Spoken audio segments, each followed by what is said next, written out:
உருளைக்கிழங்கு சிம்பிளாக ஈஸியாக ஃப்ரை பண்ணுறதுக்கு முதல்ல உருளைக்கிழங்கை குக்கரில் வேக வச்சு எடுத்துக்கணுங்க. வெந்த உருளைக்கிழங்கை இந்த சைஸுக்கு கட் பண்ணி எடுத்து வச்சுக்கோங்க. அடுப்பில் கடாய் வச்சுக்கோங்க. அதில் கொஞ்சம் ஆயில் போட்டுக்கோங்க. மொத்தப்படி ஒரு 1.5 டீஸ்பூன் உப்பு, கொஞ்சம் பெருங்காயம். இதில் உப்பு கொஞ்சம் கம்மியாக போட்டுக்கோங்க.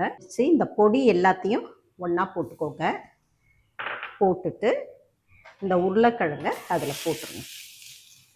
உருளைக்கிழங்குல மசாலா நல்லா ஸ்ப்ரெட் ஆன உடனே ஸ்டவ்வை ஆனில் வச்சு நல்லா கொஞ்சமாக எண்ணெய் வேணாலும் சேர்த்துக்கோங்க. சேர்த்துட்டு நல்லா ஃப்ரை பண்ண